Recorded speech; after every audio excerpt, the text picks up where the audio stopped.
কে যেন বলতেছে রে জাহান্নামী নারী, কুকুরকে পানি পান করিয়েছো, তোমার এর বরকতে জীবনের সব গুনাহগুলো ক্ষমা করে দেয়া হয়েছে। একটা কুকুরকে পানি পান করানো এটা তো ফরজ অজিব কিছুই না, বড় কোনো আমল না, কিন্তু আল্লাহর বান্দি কুকুরটাকে পানি পান করানোর কারণে হাদিসের ঘটনা আল্লাহ তাকে মাফ করে দিলেন। এজন্য নবী বলেন, ছোটখাটো আমলকে ছোট মনে করে ছাড়িয়ে দিও না, হতে পারে তোমার এই ছোট আমল নাজাতের দরজা খুলে যাবে। ছোট গুনাহকে গুনাহ না মনে করিও না, কারণ ছোটখাটো অন্যায়টাও আল্লাহর কাছে বড় হয়ে যাবে।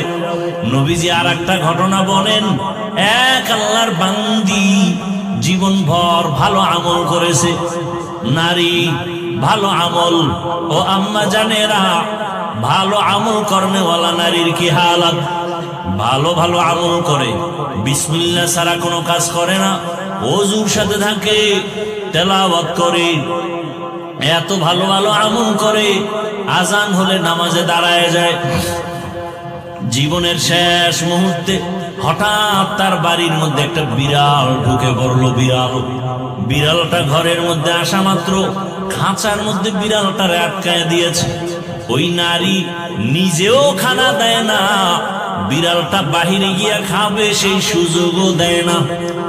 এক পর্যায়ে বিড়াল ওই খাঁচার মধ্যে আটকানো অবস্থায় কান্না করে করে ধুকে ধুকে ক্ষুধার তৃষ্ণায় বিড়ালটা মরে গেল। নবীজি হাদিসে বলেন, ও সাহাবায়ে কেরাম, ওই বিড়ালটাকে এত পরিমাণ কষ্ট দেওয়ার কারণে কিছুক্ষণের মধ্যে একটা গায়েবী আওয়াজ আসছে, ও আল্লাহর বান্দি, জীবনে যত নেক আমল করেছো ওই বিড়ালটাকে কষ্ট দেওয়ার কারণে সব আমল তোমার নষ্ট হয়ে গেছে। এখান থেকে জানার মতো আমাদের কিছু আছে না নেই? একটা বিড়ালের উপরে জুলুম করলে যদি অবস্থা হয়, যারা মানুষ মারে, হক না দারাত দোস্তে খালকা জারেরা, নিস্তে ই খসলত কে দিনদারেরা। আল্লাহ তাআলা কোরআন দিলেন ঔষধ হিসাবে। আর এক আয়াত পড়েছিলাম, আল্লাহ বলেন, শাহরু রমাদানাল্লাযী উনজিলা ফীহিল কুরআন হুদাল লিন-নাস ওয়া বায়্যিনাতিন মিনাল হুদা ওয়াল ফুরকান। আল্লাহ এখানে বলেন সমস্ত দুনিয়ার মানুষের জন্য কোরআন হেদায়েত। প্রশ্ন হলো, দয়ার মালিক, যদি সারা দুনিয়ার মানুষের জন্য কোরআন হেদায়েত হয়, তো দুনিয়ার মানুষ কেন হেদায়েত পেল না? দুনিয়ার মানুষ তো দূরের কথা, আমাদের আজকের মাহফিলের প্যান্ডেলের মানুষও তো সব হেদায়েত পায় নাই।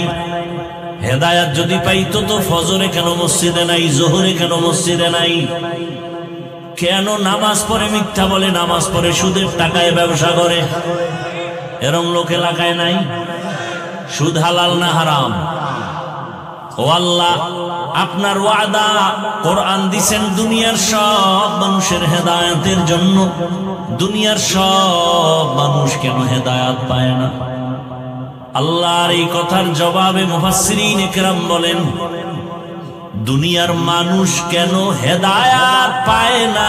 জবাব হলো, দুনিয়ার সবাই হেদায়েত চায় না। হেদায়েত যে চাইছে সে পেয়ে গেছে। যেমন উদাহরণ, রহমতের নবীর চেহারা মোবারক একবার ভালোবাসার নজরে দেখলেই জাহান্নামের আগুন হারাম। সেই নবীর চেহারা একবার আর দুবার না, 13টা বছর পর্যন্ত দেখলো, বয়ান শুনলো, এরপরও কালেমা পড়লো না। হাতের মুষ্টির মধ্যে পাথর নিয়ে কয়, ভাতিজা মুহাম্মদ সাল্লাল্লাহু, বলতে পারে আমার হাতের মুষ্টিতে কি? নবীজি বলেন, চাচা আবু জাহাল। বলতে পারলে কি হবে? বলে, এখন কালেমা পড়বো, তোমাকে নবী মানবো। নবী বলেন, আমি বলতে জানি না। কেন? বলে, আমি গাইবের মালিক না। গাইবের মালিক কে? আল্লাহ যেই কুদরতি ক্ষমতায় গায়েব জানেন, এই ক্ষমতায় দুনিয়ার আর কেউ গায়েব জানে? দুনিয়ার মোহাব্বত, মায়া, লোভ এগুলো সব ধ্বংসের কারণ। রহমতের নবী বলেন, কুন ফিদ দুনিয়া কাআন্নাকা গরীবুন আও আবিরু সাবিল। জমিনের মধ্যে এমন ভাবে তোমরা বিচরণ করো যেন তুমি একজন মুসাফির। মুসাফির এখান থেকে ঢাকা যাবেন, 2-3 দিনের জন্য যাবেন, সামান্য কাপড় নিয়ে যাবেন, ওখানে আজীবন থাকার চিন্তা নাই। আল্লাহর নবী বলেন, উম্মত জমিনের মধ্যে তোমরা এমন ভাবে বিচরণ করো তুমি যেমন মুসাফির। দুনিয়া মুসাফির খানা, আসল বাড়ি তোমার জান্নাত, সেখানে যাওয়ার জন্য প্রস্তুত হয়ে যাবে। দুনিয়ার ভেতরে আল্লাহ পাক তোমাকে থাকার জন্য পাঠান নাই, ইবাদতের জন্য আল্লাহ পাঠাইছেন। আর ইবাদতের ঘর আল্লাহ বানায় রাখছেন বাইতুল্লাহ। এটা এমন একটা ঘর, যেই এরিয়ার মধ্যে ঢুকিয়া বান্দা যদি বলে আল্লাহ, একবার আল্লাহ বলার বিনিময় 1,00,000 বার আল্লাহ বলার সওয়াব পেয়ে যাবে। আতিনা ফি দারে দুনিয়া না হাসান, আতিনা ফি দারে উকবা না হাসান, ইয়া গিয়াসাল মুস্তাগীসিন ইহদিনা লাফতিখারা বিল উলুমি ওয়াল গিনা। রব্বুল আলামিন জমিনটা বানাইয়া প্রথম আল্লাহ পাক ইবাদতের ঘর বানায় দিলেন, আর বললেন, দুনিয়ার মানুষ, আমি দুনিয়াতে মানুষ বানাবো ইবাদতের জন্য, বসবাসের জন্য না। দুনিয়ায় মানুষ করবে ইবাদত, বসবাসের জন্য আমি বানায় রাখছি চিরস্থায়ী শান্তির ঠিকানা জান্নাত। ওই জান্নাত পাবে কারা? দুনিয়াতে ইবাদত করবে যারা। নূরের সৃষ্টি ফেরেশতাকে আল্লাহ পাক শ্রেষ্ঠ মর্যাদা দান করেন নাই। আগুনের সৃষ্টি জিনকে আল্লাহ শ্রেষ্ঠ মর্যাদা দান করেন নাই। মাটির সৃষ্টি মানুষকে আল্লাহ শ্রেষ্ঠ মর্যাদা দান করেছেন।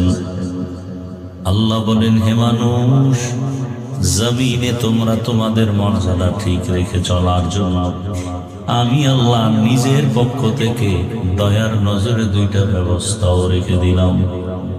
ওই 2 ব্যবস্থা গ্রহণ যদি করে তোমরা চলো, দুনিয়াও তোমাদের সম্মানের হবে, আখিরাতের ময়দান তোমার সম্মানের জন্য হবে।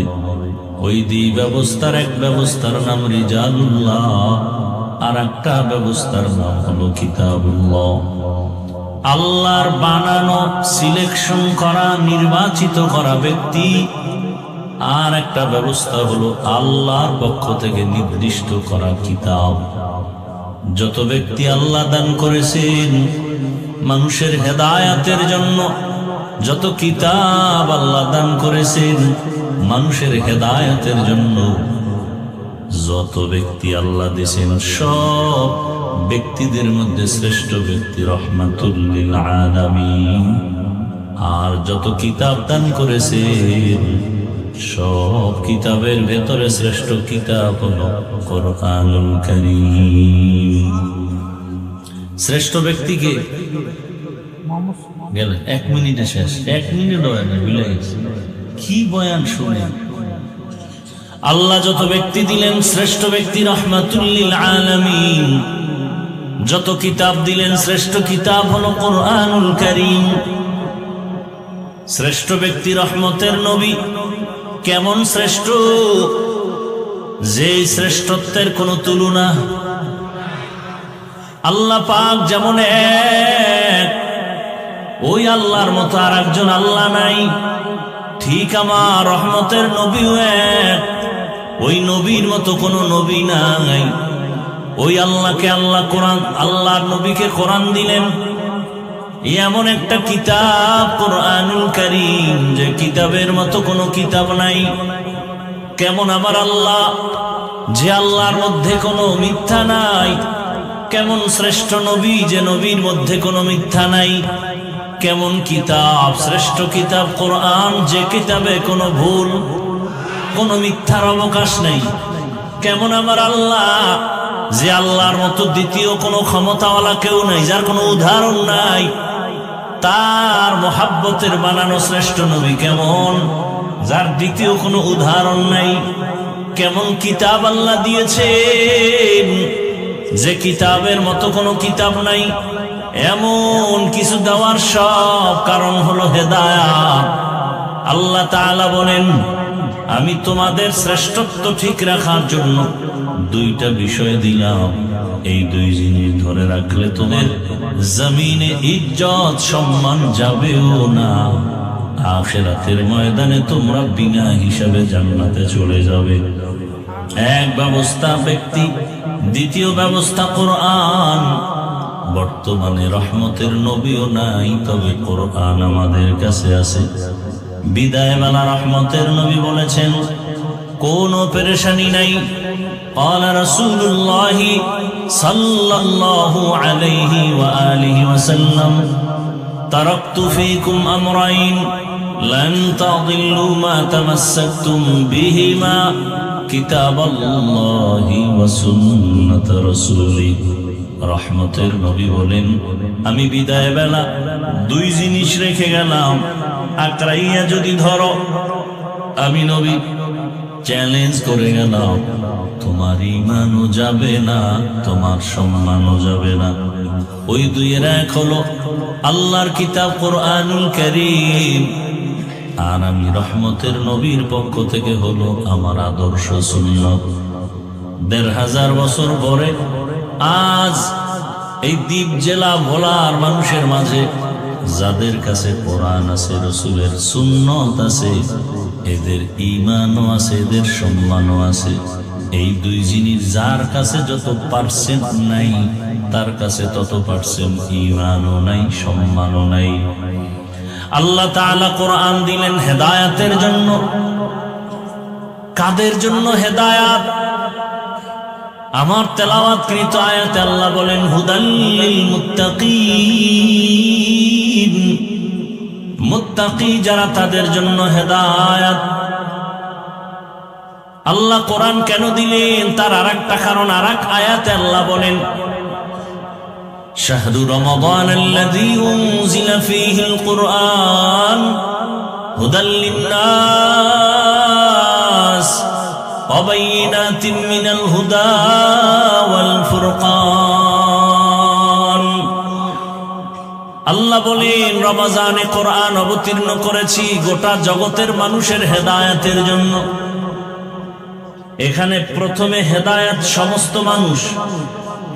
আগের আয়াত আমার খুতবার মধ্যে যেটা পড়েছি, সেখানে বলছেন হেদায়েত পাবে কারা? যারা মুত্তাকি, তারা আর কেউ না।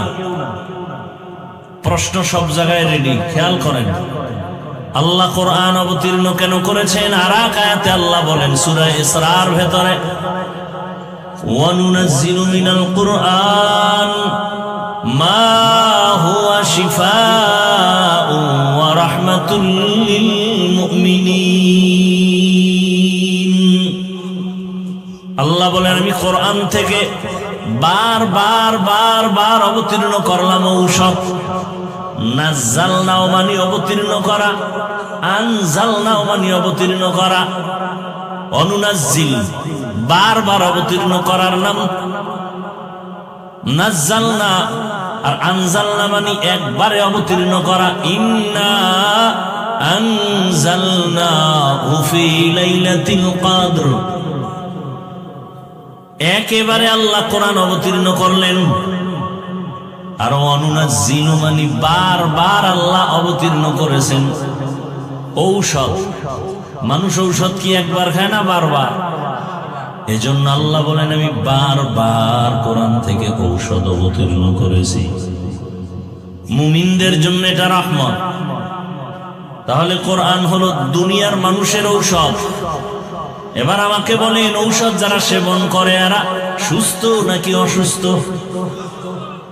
তাহলে কোরআন আল্লাহ কেন অবতীর্ণ করেছেন? এর তিনটা কথা এখানে পেলাম। এক নাম্বার কথা হলো মুত্তাকিনদের জন্য কোরআন। দ্বিতীয় কথা, গোটা দুনিয়ার মানুষের জন্য কোরআন হেদায়েত। তৃতীয় কথা, গোটা দুনিয়ার মানুষের জন্য কোরআন ঔষধ। ঔষধ সেবন করে যারা অসুস্থ, দুনিয়ার মানুষ কি অসুস্থ বলে? হ্যাঁ। কেন বলে? এরা আল্লাহ চিনে না, নবী চিনে না, কোরআন বুঝে না, ঈমান নাই। ঔষধের নাম কি বলেন না কেন? কোরআন এমন একটা ঔষধ, শরীরের জন্য ঔষধ, রুহের জন্য ঔষধ। কত ডাক্তার কত রোগীর বিদায় দিয়া দেয়, মনে যা চায় খায়া দাও আর বাঁচবে না। কিন্তু একজন খাঁটি আল্লাহওয়ালা কোরআনের তেলাওয়াত নিয়ে পানি নিয়ে পান করায় দিয়েছে, ওই মরণের রোগীও পর্যন্ত কোরআনের বরকতে সুস্থ হয়ে গেছে। এমন প্রমাণ নাই? আচ্ছা, এক গ্লাস পানির মধ্যে চিনি দেন, চিনি দিয়ে এটাকে লাল নেন, এখন এটার নাম কি? শরবত। আপনি যে নামটা পাল্টাই ফেলাইলেন, দেখতে কি আসলে আগের কালার পাল্টাইছে? তো নাম পাল্টাইলেন কেন? এখন এটাকে সবাই শরবত বলে। পানির কালার, রং সব ঠিক আছে, এরপর আপনি বানায় দিলেন শরবত। কি পান করো? বলে শরবত পান করি। এখন এটার পানি নেই, পানির মধ্যে চিনি লাগলে নাম পর্যন্ত পাল্টাই দিলেন এটা শরবত। আল্লাহওয়ালার জবানের তেলাওয়াতের দম যখন পানির মধ্যে দাও, অন্তরের বিশ্বাসটা এমন বানায় না আমি পানি পান করি না, আমি কোরআন পান করি। কি পান করি? জমিনের মধ্যে একজন চিকিৎসা বিজ্ঞানীর নাম বু আলী সিনা। নাম কি? বু আলী সিনা নাম করা একজন জগৎ বিখ্যাত চিকিৎসা বিজ্ঞানী, যার হাতের উপরে তৈরি হয়েছে হাজারো ডাক্তার, হাজারো ধরনের ঔষধের কোয়ালিটি। তিনি একদিন পথ চলতেছেন, হঠাৎ করে এক জায়গায় একটু বিশ্রামে গেলেন, গিয়া দেখে এক বুজুর্গ একজন অসুস্থ রোগীর উপরে মালিশ করে আর দম করে পানির ছিটা দেয়, পানি পড়া দেয়। হুজুর বারবার এর মালিশ করে, দম করে, ফু দেয়। বসা পাশে জগৎ বিখ্যাত চিকিৎসা বিজ্ঞানী, এত ঔষধ বানাইলাম, এত ডাক্তার আবিষ্কার করলাম, এই ফর্মুলায় কি হবে? বু আলী সিনা ওই পাগড়িওয়ালা বুজুর্গকে বলে, এই টুপিওয়ালা, তুমি ফু দিয়া কি করবা? এগুলো দিলে কি হবে? ঔষধ নাই, কিছু নাই, তুমি দম করলে কি হবে? আকেলারা পেশা খামোশি বুয়াদ, পেশায়ে জাহেল ফরামোশি বুয়াদ, এলমেরা হে জাজু করদন বেহিসাব, খলকেরা দাদন জবাবে বাসওয়াব। কষ্ট হইতেছে আপনাদের? মরণ থেকে যতই পালাও, মরণ তোমায় নিবে ঘিরি।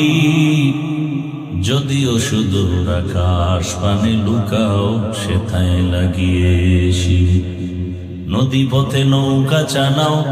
ও মাঝি ভাই,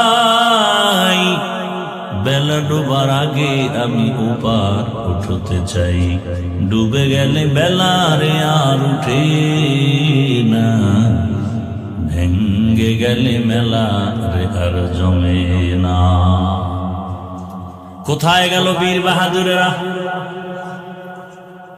কই নমরুদ, কই সাদ্দাত, কই ফেরাউন? জমিনটা ধ্বংস করতে এক সেকেন্ডের সময় লাগবে না। ঘুমের মধ্যে থাকবা, ঘুমের মধ্যেই দেখবা পানির 10 হাত নিচে চলে গেছো। কয়েক বছরও বলা যায় না। ওই আপনাদের পার্শ্বে শরীয়তপুর জেলা, শরীয়তপুর জেলার নড়িয়া থানা, হঠাৎ রাতের ঘুমের মধ্যে গ্রাম শুদ্ধা পানির তলে চলে গেল। ভূমি ধস, ভূমিকম্প, এগুলো কেন হয়? আরো হবে। মিডিয়া তো এখন গরম, ওদিকে তাকাইলেই ঘুম হারাম। এমন এক প্রলয়ঙ্কারী বিপর্যয় নেমে আসবে, এত বড় ভূমিকম্প হবে। কিসের 100 তলা 200 তলা বিল্ডিং? জার্মানের খবর নাও, নেপালের খবর নাও, ইন্দোনেশিয়ার সুনামি, এগুলো কিয়ামতের আলামত। মানুষ যখন গুনাহ করবে, গুনাহকে গুনাহ মনে করবে না, প্রতিযোগিতা দিয়ে গুনাহ করবে, নাচ গান করবে পাল্লা দিয়া, যাত্রার পালা, জুয়ার আড্ডা, তাসের আড্ডা, ক্যারামবোর্ড, লুড্ডু, কিছু এগুলো গুনাহ মনে করে কেউ? ক্যারামবোর্ড খেলে গুনাহ মনে করে, লুড্ডু খেলে গুনাহ মনে করে। এরপরে আরো মারাত্মক জেনা। মায়ও দেখতেছে, বাবায় দেখতেছে, আমার মেয়েটার সাথে একটা ছেলে কথা বলে, বাধা দেয় না, কারণ এটিও তো ওই রাস্তার ফকির।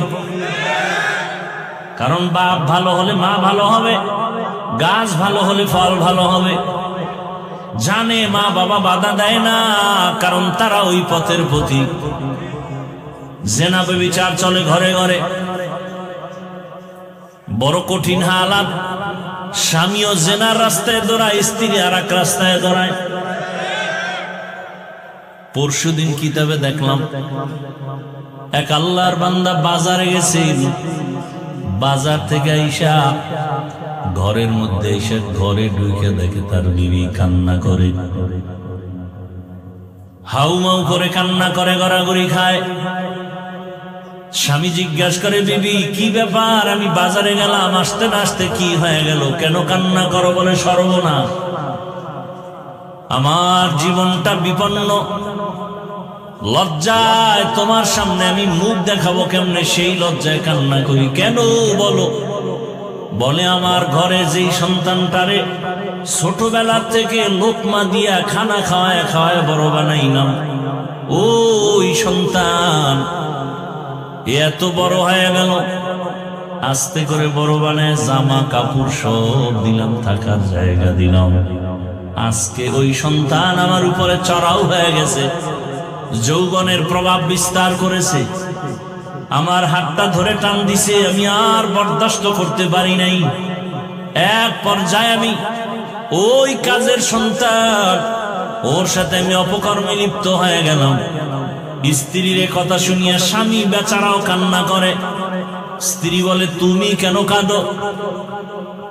বলে, আমার কান্নার খবর, আমি বাজারে গেলাম, মাল কিনবো, পাশে স্বর্ণের দোকান, এলাকার এক সুন্দরী রূপসী নারী আছে অলংকার কেনার জন্য। অলংকার কিনিয়া আমি একটু তাকায় দেখলাম, ওই মেয়েটা ডাক দিয়া কয়, আমার অলংকারটা আমি পড়তে পারি না, তুমি আমার কানের মধ্যে একটু লাগাইয়া দাও। যখন আমি লাগাইয়া দিতে গেছি, ওর শরীর আমার স্পর্শ হওয়া মাত্র যৌবনের জোয়ার এসে গেছে। ওই মহিলাও আমার হাত ধরে ফেলেছে। এক পর্যায়ে আমিও গুনার মধ্যে লিপ্ত হয়ে গেছি। আল্লাহ তাআলা রাসূল বলেন, ও নারীরা, পুরুষেরা নিজেরে পবিত্র রাখো, তো তোমার স্ত্রীও পবিত্র থাকবে। মা বাবাকে বলে, এই মা বাবা পবিত্র থাক, সন্তান পবিত্র থাকবে। আল খাবিসাতু লিল খাবিসিন, তুমি যদি অপবিত্র হও, তোমার স্ত্রী অপবিত্র হয়ে যাবে। এই যুবক, ও আল্লাহর বান্দা, তুমি কতটা পাপ করেছো, তোমার স্ত্রীর কি হালাত? বলে, তা বলতে পারি না। বলে, তুমি যতটা লাইনে পাপ করো, তোমার স্ত্রী ওই লাইনে পাপ করে। আব্বা আম্মা, আপনার সন্তান কেমন তা বলতে পারি না। আপনার চরিত্র যেমন, আপনার সন্তানের চরিত্রটাও হবে। ওই এক বাবা বাসায় বসে আছে, ছেলে বাজার থেকে আইসা বাবার সাথে তর্ক লাগায়া এমন জিদ উঠে গেছে, বাবার পায়ে রশি লাগায় টানা শুরু করছে। তোমারে আর বাড়ি রাখা যাবে না। সন্তান বাবার পায়ে রশি লাগায় টানিয়া টানিয়া যখন রাস্তার বাহিরে ফেলে দেয়, টানতে টানতে একটা জায়গায় যাওয়ার পর বাপ বলে আর টানিস না। কেন? আর বেশি নিস না, সীমা লঙ্ঘন হয়ে যাবে। তার মানে তুই যে এই পর্যন্ত আমারে টেনে নিয়ে আসছো, আমি আমার বাবারে এই পর্যন্ত টেনে নিয়ে আসছি, আমি এই পর্যন্ত নিয়ে আসছি, আর নিস না। এই সন্তানের মা বাপ, যদি চাও সন্তান ভালো হবে তো তুমি ভালো হও। খবরদার, রহমতের নবী বলেন, ইফু, ও দুনিয়ার মা বাবা, ও স্বামী, নিজের পবিত্রতা অর্জন করাও, তোমার স্ত্রী পবিত্র থাকবে। মা বাবা, তুমি পবিত্রতার জায়গায় থাকো, তোমার সন্তান পবিত্র হালাতে থাকবে। ওই বু আলী সিনা মনে আছে না? ডাক দিয়া কয়, বুজুর্গ, এত চিকিৎসা এত চেক আপ করি, রোগ ধরা যায় না, আর তুমি তেল ভরা দিয়া মালিশ করে ফু দিয়া কি করবা? হুজুর কথা বলে না, বলে না, বলে না, বলে না। যদি বলে কলিজা পর্যন্ত ছিদ্র হয়ে যায়। হুজুরেরা কথা বলে না, বলে না, বললে সব বেঈমান আর নাস্তিকের চান্দি গরম হয়ে যায়। হুজুরেরা কিছু পারে না, পারে না, পারে না, দেখাইতে গেলে সব মাস্তানের মাস্তানি বন্ধ হয়ে যায়। আমরা তো জানতাম না হুজুরেরা এত পারে, আমরা তো বুঝতাম না হুজুরেরা এত কিছু জানে। তুমি মনে করো বুদ্ধিজীবী, অথচ পৃথিবীর শ্রেষ্ঠ কিতাব বুদ্ধির কোরআন, আর এই কোরআন যার কাছে আছে সে হলো বুদ্ধিজীবী। বু আলী সিনা বলে, বুজুর্গ, তুমি এই ফু দিয়া কি লাভ হবে? হুজুর কথা বলে না, বলে না, ও বক বক করতেই আছে। এবার হুজুর আর কত শুনবে, ফট করে বলে, তুমি গাধা, বুঝবা না। এমন এক ইনজেকশন দিয়া দিছে চান্দি গরম। আমি এত বড় চিকিৎসা বিজ্ঞানী, বু আলী সিনা আমার নামে এতটা স্লোগান, আমারে গাধা বললেন। হুজুর ওই বইলে আর কথা নেই। হুজুর আবার মালিশ শুরু করছে, ঝাড়ফুঁক দিতেছে। বু আলী সিনা মেজাজ গরম, অকথ্য ভাষায় হুজুরের ধুইতেছে। এত বড় হুজুর, আপনি কেন এত বাজে কথা বললেন? আপনার উপরে কোনো বিশ্বাস নাই, আপনার এই কথা মানতে পারি না। হুজুরে তো খারাপ হয় কিভাবে? নিজে যে এত আকাম করে কোনো দোষ নাই, হুজুরে ফাগরি বান্ধেন, এটা বড় দোষ। আল্লাহ হেদায়াত দান করুন। এইবার হুজুর আবার চেহারাটা ঘুরে, এই ভাই, আপনি এত রাগ করলেন কেন? রাগ করবো না, আপনি আমাকে কি বলছেন? আরে ভাই, আমি আপনার গায়ে টাচ করছি বলেন, ঢিল মারছি না তো, মুখ থেকে একটা কথা বলছি তো, আমার মুখ থেকে বলছি, তাতে আপনার এত লাগলো কেন? বলে, আপনি বলছেন আমার পুরা শরীরের রন্ধ্রে রন্ধ্রে বিষ ভরে গেছে। হুজুর গাই তো সুযোগ পাইছি, যেমন কুকুর। হুজুর ধৈরেই কয়, রে এই আকলওয়ালা, এত বুদ্ধি বিক্রি করে খাও, এইটা বুঝো না আমার একটা জবানের শব্দ শোনার কারণে তোমার মেজাজটা যদি সীমাহীন গরম হয়, তোমার মধ্যে যদি রিয়াকশন হয়, আর ওই জবানের কোরআনের তেলাওয়াত দিয়া যদি আমি ফু দেই, এই রোগীর মধ্যে কেন অ্যাকশন হবে না? ইলমেরা ইজাজু করদন বেহিসাব, ইলমেরা ইজাজু করদন বেহিসাব, খলকেরা দাদন জওয়াবে বাসওয়াব, হুকনা দারত দোস্তে খলকা জারেরা, নিস্তে ই খসলত একে দিনদারেরা। কথাটা বুঝছেন আপনারা? জারফুকে লাভ আছে না নাই? বু আলী সিনাকে বুঝাইলেন, আমার একটা মুখের কথায় যদি তোমার মধ্যে রিয়াকশন হয়, তাহলে আমার মুখের তেলাওয়াত দিয়া দম দিলে অ্যাকশন হবে না? ভাইরা আমার, দুনিয়ার সব মানুষ রোগী, ঔষধ কি? কোরআন। কি রোগী? বলে ঈমান নাই। কথা ঈমান আনলাম, লা ইলাহা ইল্লাল্লাহু মুহাম্মাদুর রাসূলুল্লাহ। ঈমান আছে, এখন কি রোগী? বলে হ্যাঁ। তুমি এখনো রোগী কেন? বলে তোমার ঈমান আছে, আমল নাই। ঈমান আছে, ঈমানওয়ালারাও রোগী কেন? আমল নাই। এখানে বহু ঈমানওয়ালা আমরা হাজির, নামাজ ঠিক মতো পড়ি না, পর্দা করি না, হালাল খাই না, আছে না নাই? কিন্তু হুজুর গো ভুল ধরতে মোটেও ভুল করি না। লিখতে না জানলেও মুছবার জম, লিখতে না জানলেও মুছতে পারে। হুজুরদের ভুল ধরতে পারি। হ্যাঁ, নামাজ যার নাই, নবী বলেন তার মধ্যে ঈমান নাই। মুমিন আর বেঈমানের মাঝখানে প্রাচীর হলো নামাজ। বাইনাল আবদি ওয়া বাইনাল কুফরি তারকুস সালাহ।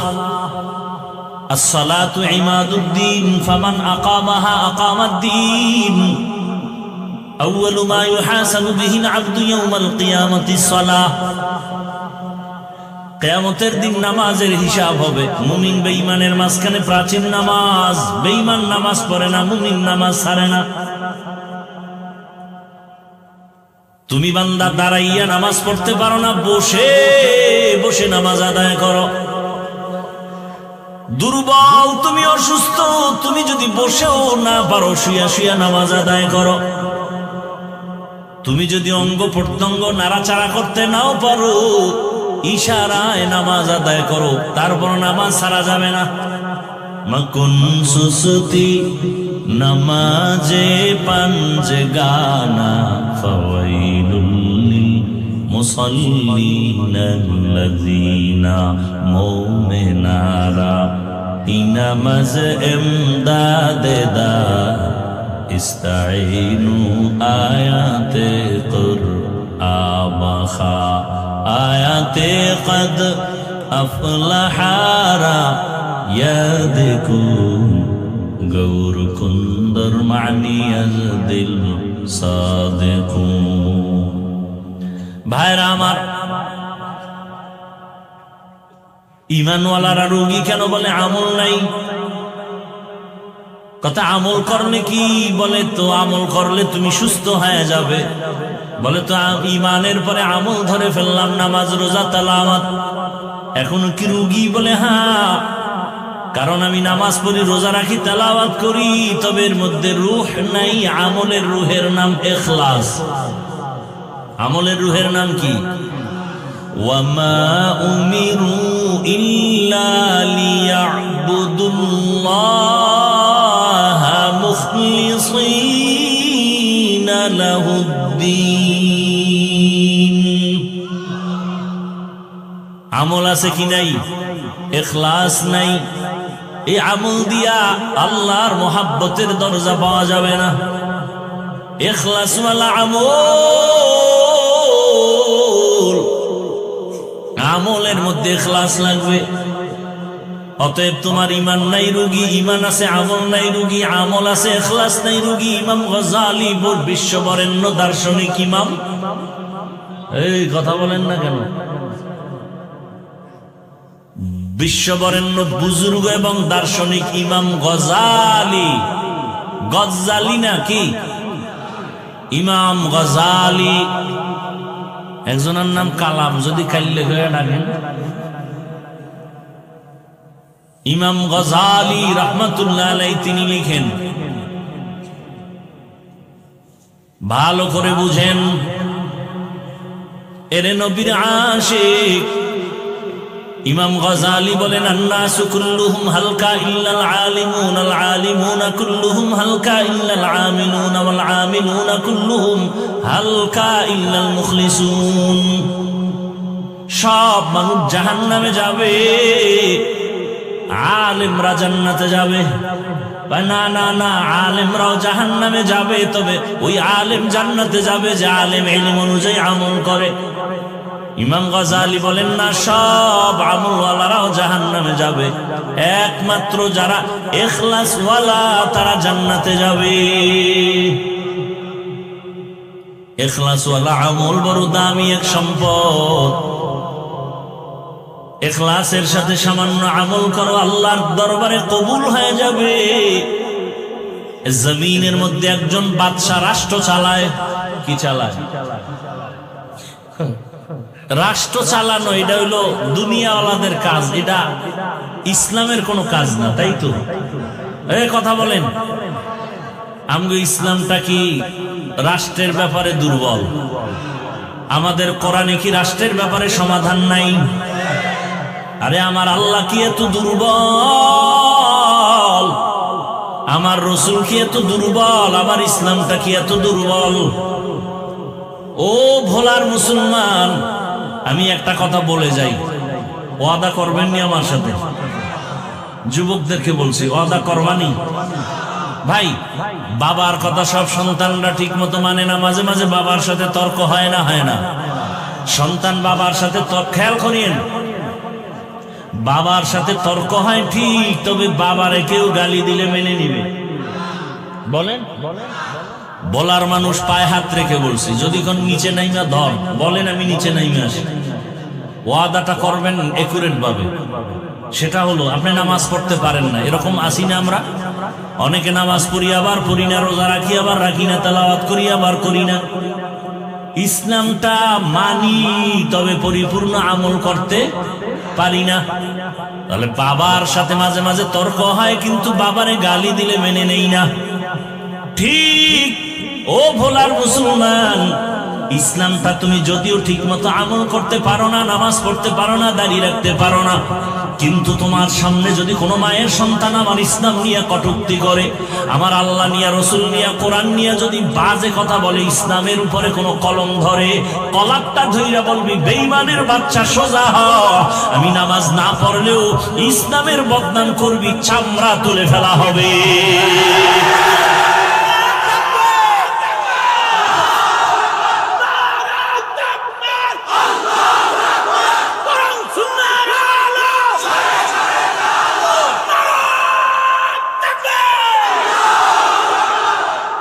আমার কথাটা বুঝছেন নি? আপনি নামাজ পড়েন না, ঠিক আছে, আপনি রোজা রাখতে পারেন না, কিন্তু ইসলাম তো আপনার আমার, এটা সম্মান করেননি। অতএব আপনি নামাজ পড়তে না পারলেও তো ইসলামের বদনাম কেউ করবে, এটা সহ্য করে নেবেন? আপনার সামনে যদি বলে ইসলামের রাজনীতি নাই, এই কথাটা কি কোরআনের পক্ষের না বিপক্ষে? সুলাইমান নবী গোটা দুনিয়া চালান নাই? ইউসুফ নবী মিশরের অর্থমন্ত্রী ছিলেন না? আপনি রাজনীতি করেন না, আপনার সাথে কোনো ঝগড়া, বিরোধিতা করলে ছাড় নাই, সুযোগ পেলেই জুতার বাড়ি। আপনি নামাজ পড়েন না, কোনো ঝগড়া, কিন্তু নামাজের বিরুদ্ধে কথা বললেই ফিডা। আপনি দাড়ি রাখেন না, কোনো ঝগড়া, কিন্তু দাড়ির বিরুদ্ধে কথা বললে আর ছাড় নাই। ব্যবধানটা বুঝছেন তো? আপনি নামাজ পড়েন না, ঝগড়া নাই, কিন্তু নামাজের বিরোধিতা করা যাবে না। আপনি ইসলামের রাজনীতি করেন না, কোনো তর্ক নাই, কিন্তু ইসলামের রাজনীতির বিরুদ্ধে বলবেন যে ইসলামে এটা নাই ওটা নাই, তাহলে কোরআন পড়ে আমাকে ধরাই দিতে হবে, পড়ো কোরআন পড়ো, আসো। সালামটা দিতে পারে না, কোরআন পড়ো। সালাম দেয় সালামালাইকুম, মানে তোর গোষ্ঠী শুদ্ধ ঠাটা ভরুক, হে আবার ঘুরাই খাও আলাইকুম, তোর উপরে আগে ভরুক। আল্লাহ হেদায়াত দান করেন। নিমক হারাম বলে, ধর্মের রাজনীতির মধ্যে ধর্মকে টানবেন না, রাজনীতির মধ্যে ধর্মকে টানবেন না। তোমাকে বললো কে যে ইসলাম আর রাজনীতি আলাদা? আমাদের ইসলাম আর রাজনীতি তো আলাদা না। পৃথিবীতে যত নীতি আছে আমাকে সব কিছু ইসলামের সাথে লাগানো।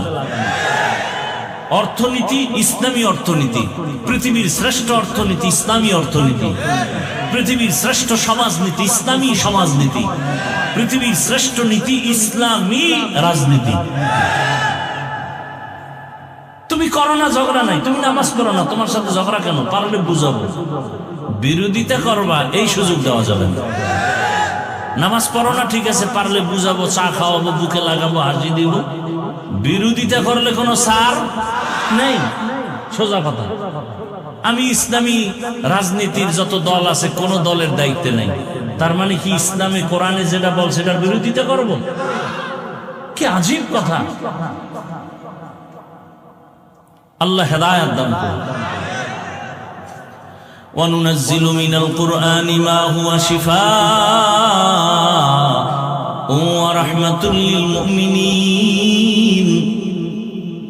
বলতেছিলাম রাষ্ট্র পরিচালনা করেন একজন আল্লাহর গোলাম, নাম সবাই অনেকে শুনছেন, নাম হলো সুলতান মাহমুদ গজনবী রহমাতুল্লাহি আলাইহি। সুলতান মাহমুদ গজনবী জগৎ বিখ্যাত একজন ওলিয়ে কামেল, আবার রাষ্ট্র চালায়। ইতিহাস বড় কঠিন মিয়া। আল্লাহ এমন একটা